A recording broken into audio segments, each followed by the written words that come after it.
Hello, hello, hello, everybody. Welcome to another episode of Creating Lasting Change. And today I have Julie with me, and we're going to really delve into our communication with our significant other, especially as we have our own businesses and we really want to be able to communicate our desires, our wants, our needs in a way that creates emotional safety. So let me introduce her, and we are going to kick off this amazing conversation of how to take ownership of emotional safety in our marriage. So let's welcome Julie. Julie is a marriage coach who helps heart-led women entrepreneurs inspire their husbands to lead so that they build a legacy of impact and income on a strong foundation of support and love at home.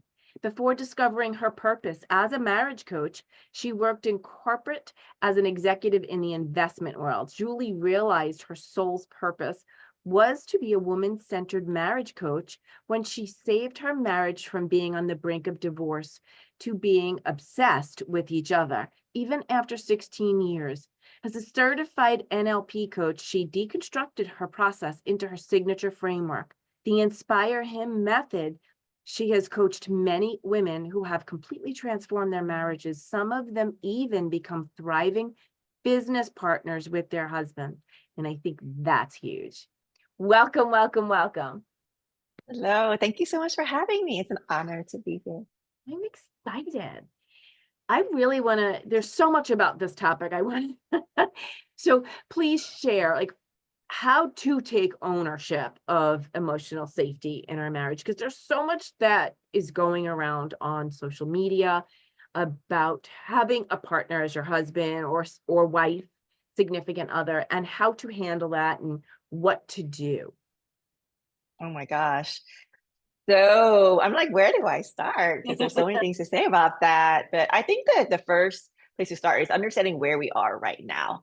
Like we're kind of being fed with so much stuff in social media and the news and our culture about how things should be, how a man should be, how a woman should be, how your husband should know this, should know that, how you should, be superwoman, do all the things. And it's like, okay, let's first of all sift through this and figure out like, what is true and what is false.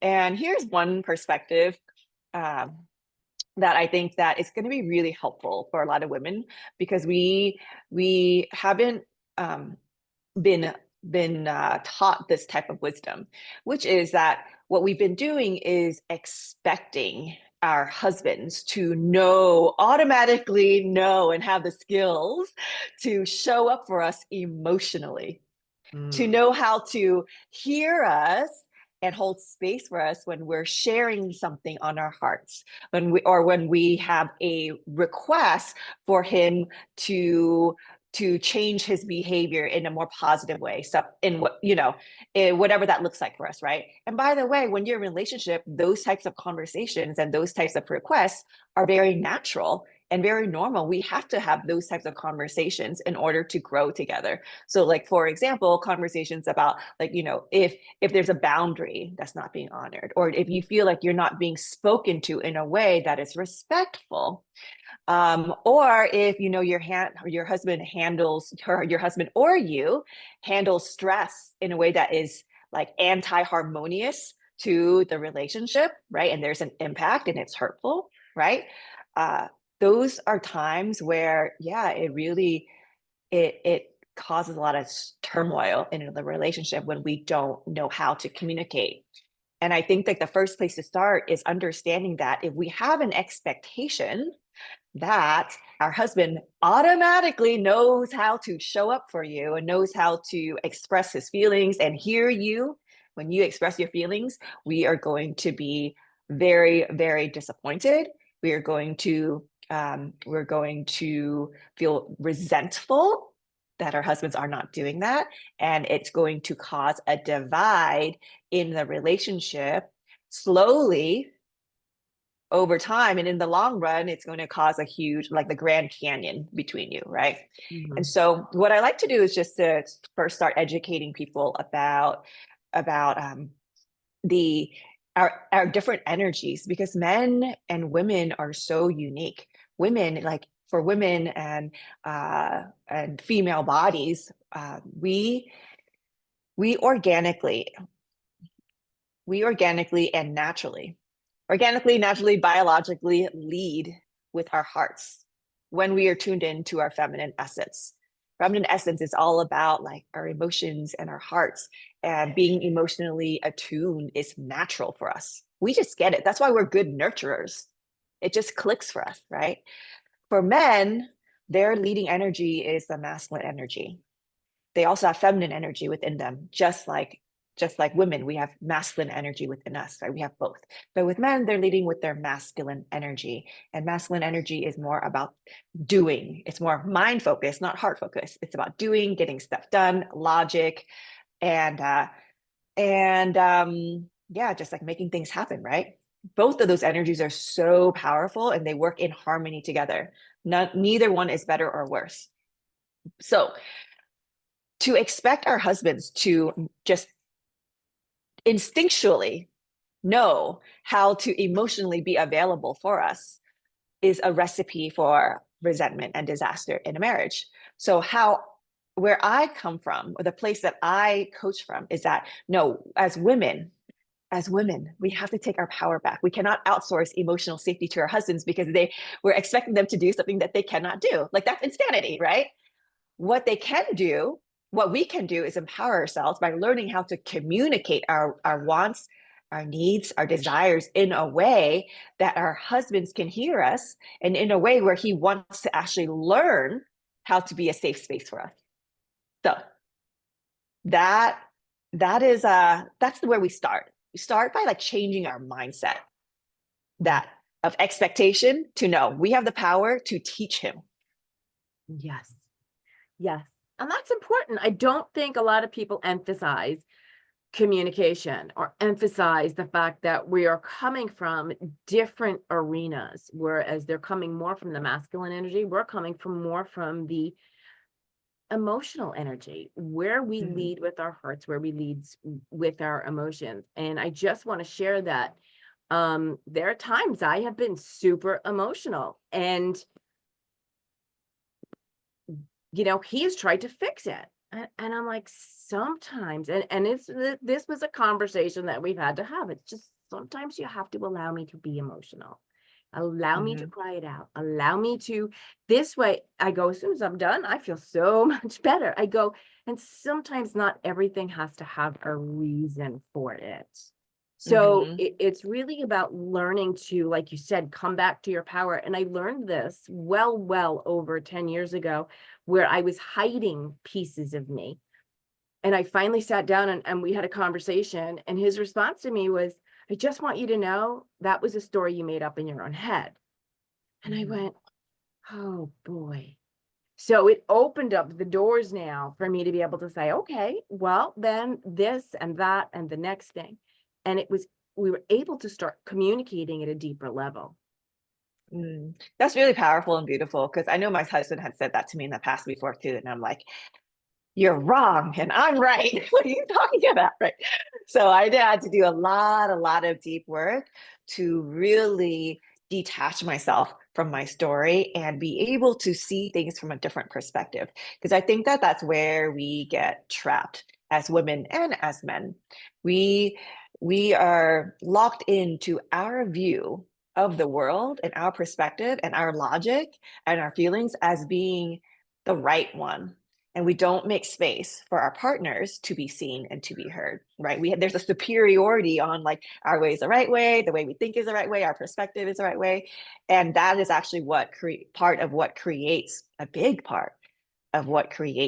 an environment of unsafety in a marriage. And so part of how we can take our power back is by being able to hold our partner's perspective. And I know that this is very hard. It was so hard for me. And it's very hard for a lot of women too, especially a lot of women who are entrepreneurs, who have done the work, because we have done so much change work within ourselves and have gotten so much results in our life that we're like, of course this works. Of course I have the answers, you know? Our husbands are not doing the work, so I know more than he does, right? And so, and it's a trap. It's a trap. And like I think the first step is just to notice what we're doing, right? And then the next step is to be able to hold his um, perspective of the world and honor it too as valid. And it doesn't mean that you have to agree with it. Mhm. That's where I think most people get tripped up. Well, I don't want to agree to his perspective and condone, behaviors that I don't like. I'm just going to be enabling, etc. And it's a valid fear, but here is the jailbreak for any women who is struggling with this right now, because I've certainly been there. There's a there's a difference between validating somebody's experience and agreeing with them. Just because you're validating their experience does not mean you have to agree with them, you know? So it could sound like, let's say, for example, in a relationship, um, your husband gets really agitated and he doesn't handle stress well. And I think that's very difficult for a lot of women entrepreneurs because we've done the work, we learn how to handle stress, we know how to keep it cool and keep a high vibration, right? But then when our husbands can't do that, it's like, you're lowering my vibe,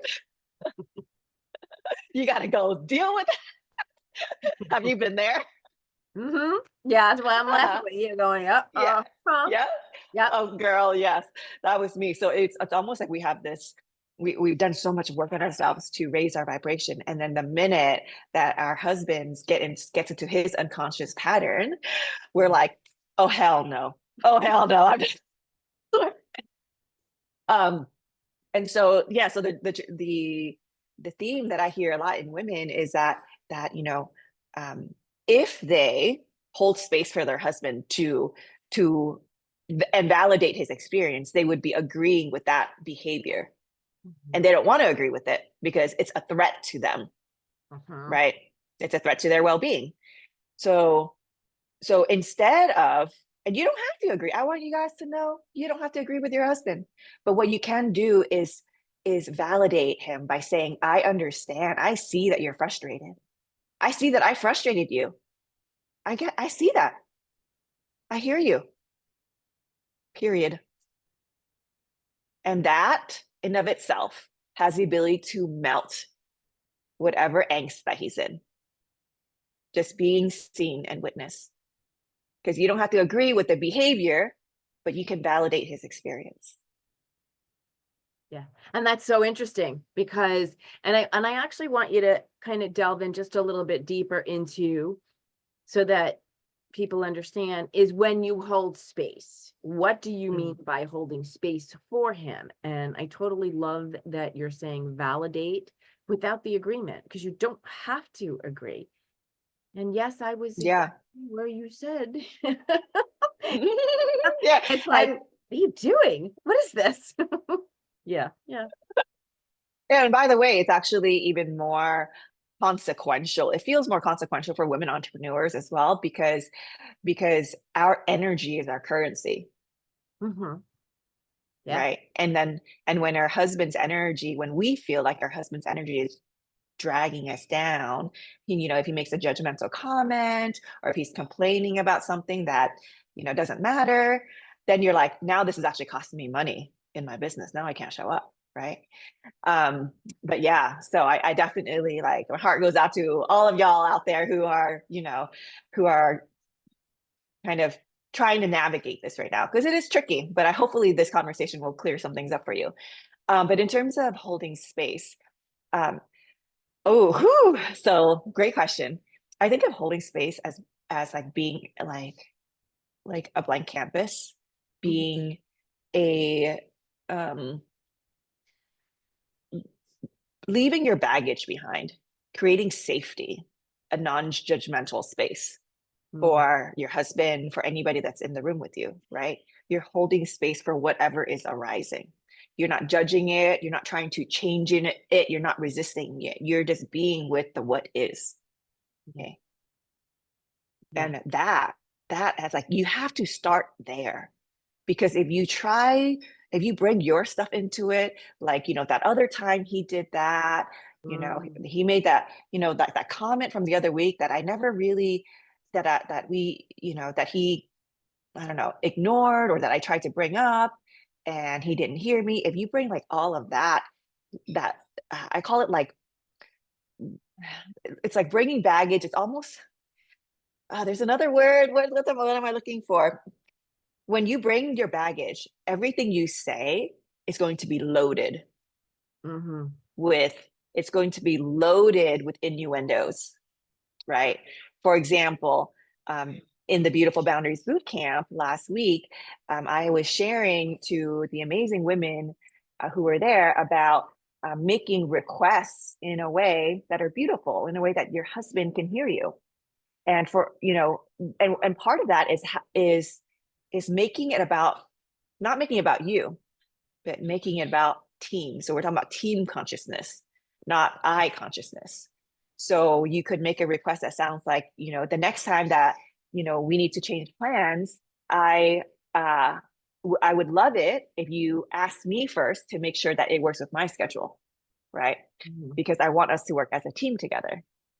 And one of the women shared, well, I have said that to my husband. I did say that I want more teamwork. I'm like, cool. Now, how did you say team? Was it like team or was it teamwork? And holding space is neutrality. It's teamwork. There's a vision. There's a greater vision. Not holding space is bringing all that team, and by the way, I've done that too. So I'm not judging anyone. I've done that too, but it's like doing the work to be aware of the energy that you're bringing in, what history are you bringing in, and doing the work to release it, right? And that's what I teach my clients all the time. And it's amazing how much power they realize that they actually have in the relationship when they do that work to release the baggage.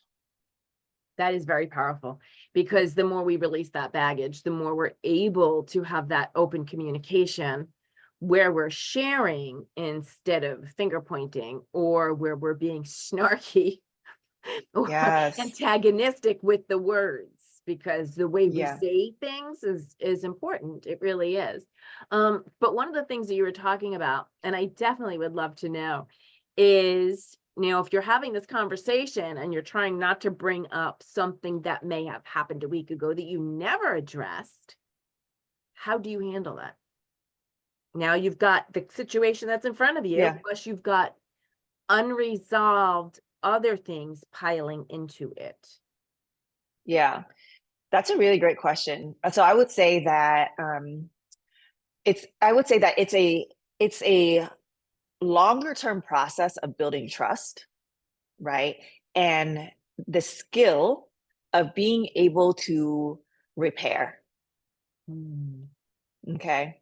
Because me and my husband, we've been together for 16 years, and our relationship now is completely different than our relationship before. The way I think about it now, it's like there's breath between us. It's moving, it's constantly flowing.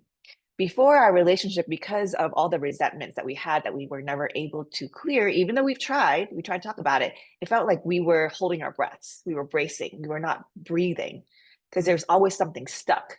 A comment about the dishes would have would be fully loaded with judgment, right? And it takes time, but there's a framework. I have a framework to support you in how to actually clean something up, how to actually repair the right way. Because that resentment, so let's say the resentment is that, let me see, let's say you have a resentment with him for raising his voice and you didn't like the tone, right? And you never addressed it, right? Okay, so I'm going to give your audience something that they can take away. Because this is actually like real. It's very simple. 3 steps. Okay, to clear that, you actually need to voice it, but you need to voice it in a way that's safe, right? Hey babe, before we go into this conversation, I want to clear something from last week. When you raise your voice at me, I felt hurt. Okay. So you start with, I feel, right? And Trisha, I know you signed up for the boot camp. I know you're watching it, so you're going to get like a deep dive into this. So this is like the clip notes. Okay. So then you talk about, so you start with, I feel. Notice how when we said, I feel, I didn't say you made me feel this way, because immediately he going to get defensive and you're going to go nowhere, right? I felt, you're taking ownership. When this happened, when you did this, right? Or this happened or whatever, I felt. Just that shift in the language makes a big difference, right? Step two is seeing him for the higher intention of what happened, of what he did, not for the behavior, but for the intention that's there. Because I believe that every single action, every single behavior, all of us, we have good intentions, right? Everything comes from the seed of positive intent, even if the positive intent is trying to protect ourselves. There's nothing wrong with trying to protect ourselves. God made us, gave us our ego to do that, right? So then you validate him. I see that you were just trying to get us there on time, get us to the airport on time, right? I see how much you care about our family. Higher intention, okay? That creates safety. When you think about it, if somebody is judging you, we don't like it when we're judged. Nobody likes feeling judged. Yeah. And the judgment, and we interpret the judgment as like, oh, you don't get my intention. You don't see that I was coming from a good place. So screw you, right? We don't want to hear anything else they have to say, right? Right? It's no different when you're with your husband. If he feels judged by you, he's going to say, screw you. I don't want to hear anything you have to say, right? And so you have to do the work to actually see the higher intention behind the behavior. You don't have to agree with the behavior, but you can align with the higher intention. So I would say, so step two is like, I see that, I see that you're trying to get us there on time. And I really appreciate that. Okay. And then step three is where you empower yourself. So you just created safety, right? Step three is how you empower yourself. You make a request for a change in behavior. And the next time, can you say it differently? Can you give me a 10-minute warning? Can you give me a 15-minute warning? That would really support me in being able to show up and work as a team together. And then see what he says. Right? Well, that's really and so yeah, I was just gonna say, just to kind of tie a bow in it, is that is one way that you can start clearing old resentments. I mean, there are some resentments that go a lot deeper, right? That takes time and coaching, and that's just what I teach my clients. But for everyday stuff that's like not too deep, right? This is a really good way to clear that, so it doesn't become a mountain. It's like a molehill now. You get to clear it so it doesn't become a mountain. And then you're looking back 10 years from now and like, how did we get so far apart, Yeah.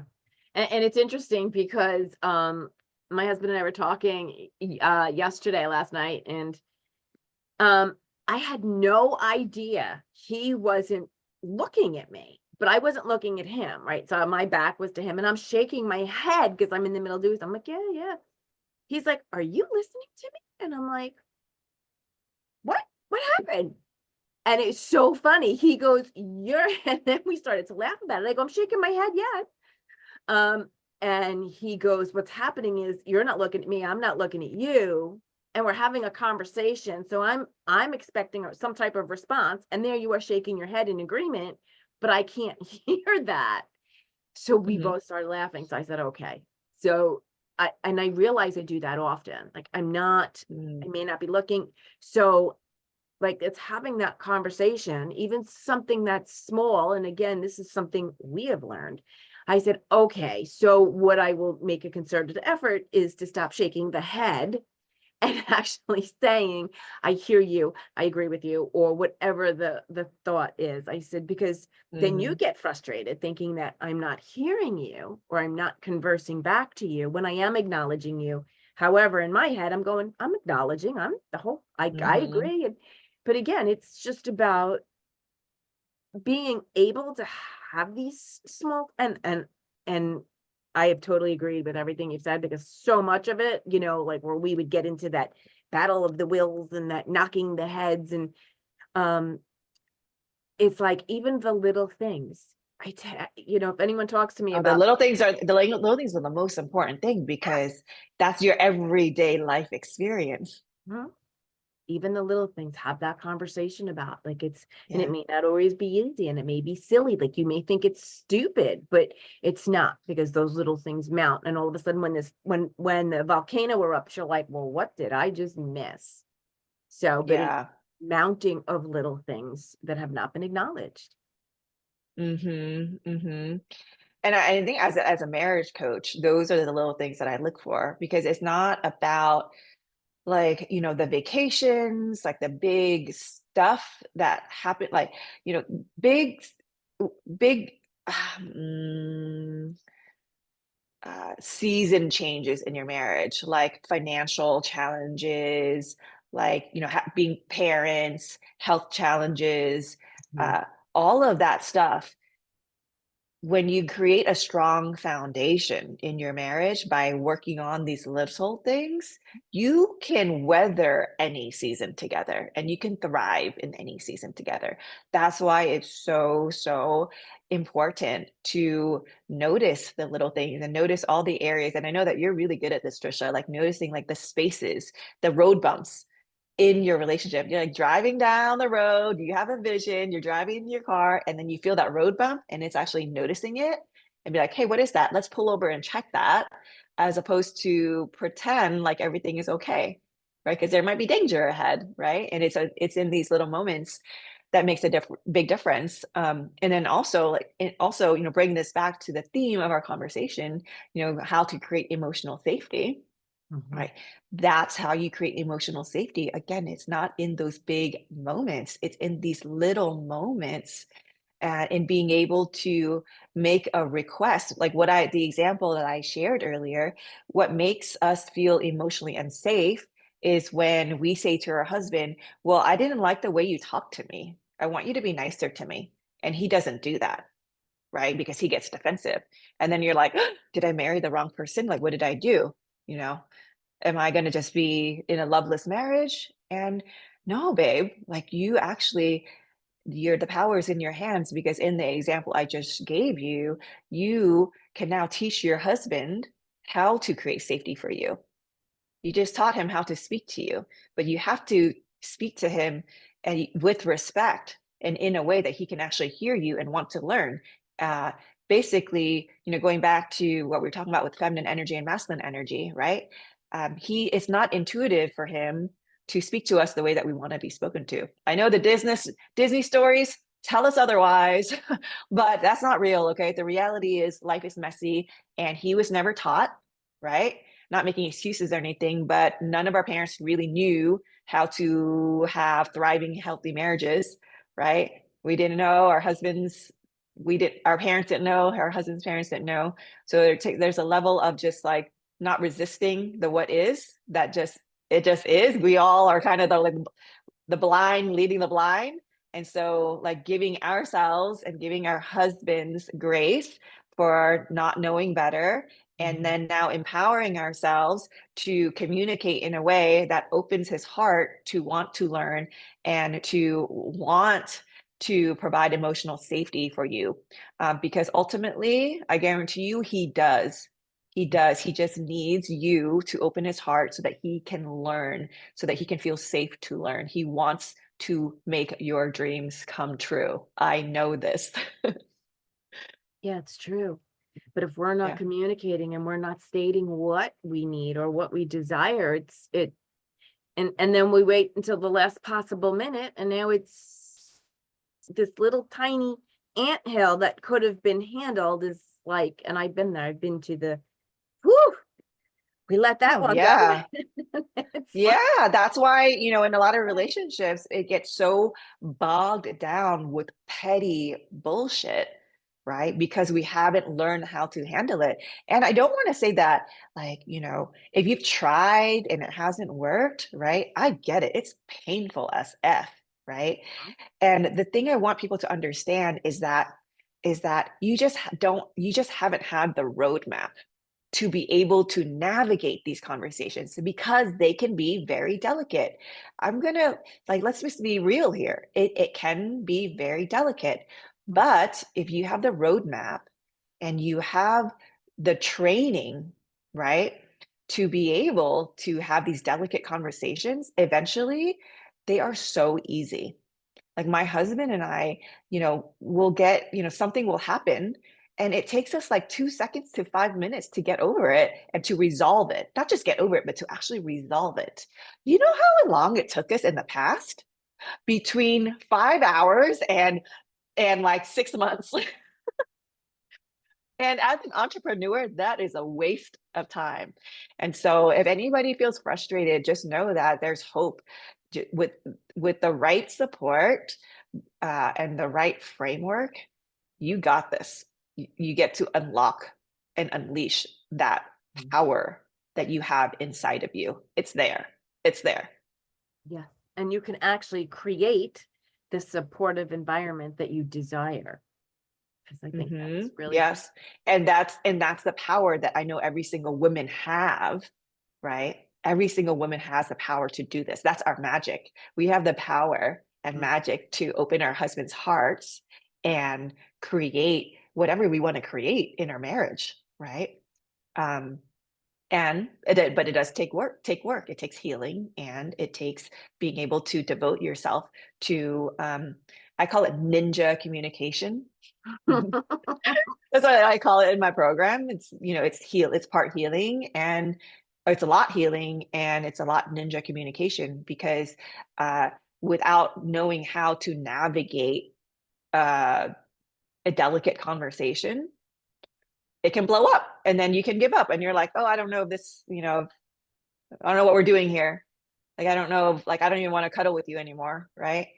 And yeah, and so it's all doable. It's all possible. It's just, it requires you to do the work.